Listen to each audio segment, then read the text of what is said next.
pessoal, eu sou o Dr. Paulo Ladeira, advocacialadeira.com, e eu irei hoje tratar com vocês da seguinte pergunta: o que acontece com o processo de divórcio quando um dos cônjuges falece? Se o processo não começou, tem-se a viuvez.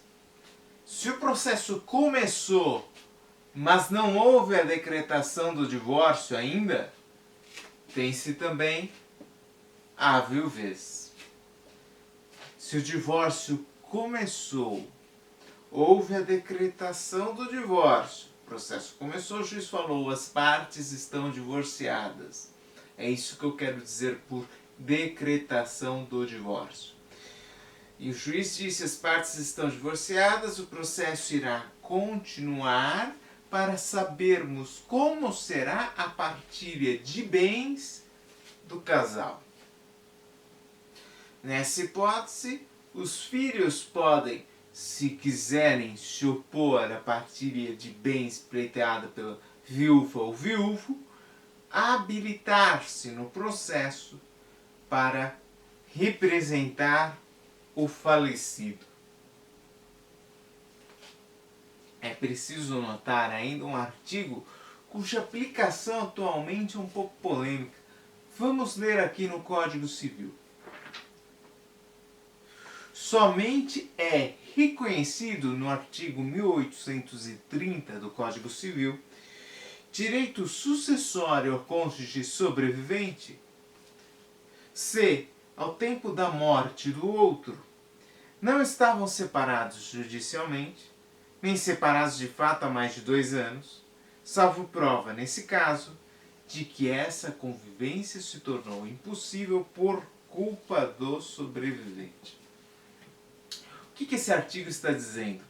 Ele diz que a pessoa faleceu, que é a hipótese que nós estamos tratando, ela ainda tem direito à partilha de bens até 2 anos após o falecimento.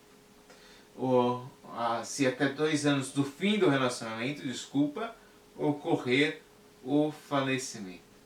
Fim do relacionamento, aqui quer dizer sem a decretação do divórcio, só com a separação de fato, as pessoas não estão mais dormindo juntas ou morando juntas. Esse artigo é polêmico por quê? Porque ele remete a uma época passada. Hoje é possível constituir união estável nesse período de 2 anos. Não existe mais uma limitação temporal para a união estável. Então, com a possibilidade de constituição de união estável, a herança passa a ser da companheira e não da pessoa, da separanda, da divorcianda, de quem ainda não se divorciou, mas ficou viúvo. Né? Daí o artigo coloca, salvo se for culpa. A análise que se fazia era a seguinte: não fui eu que traí, o relacionamento não terminou por culpa minha, ele foi morar com outra pessoa e quem vai ter a herança vai ser quem fez coisa errada, o que não é em absoluto nada justo. Essa era a análise, esse é o problema que esse artigo visa resolver. O artigo fala, então, nesse caso, até 2 anos, a herança é da ex-esposa, se o falecimento ocorrer, e não da companheira.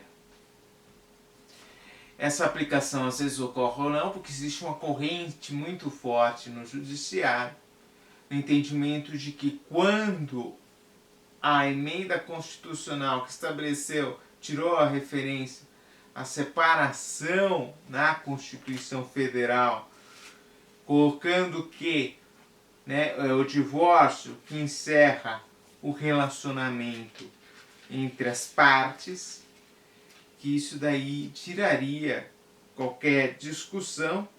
A emenda constitucional 66 de 2010, o casamento é dissolvido pelo divórcio.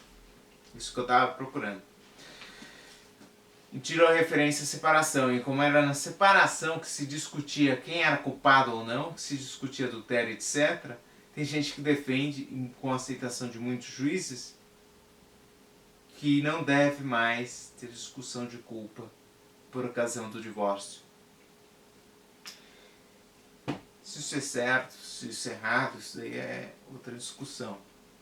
Eu, pessoalmente, eu concordo com a maior parte dos meus clientes, nesse momento, de que essa discussão deveria ter mais atenção do Poder Judiciário do que vem tendo atualmente. E com isso nós temos a resposta à dúvida de hoje. Muito obrigado, pessoal.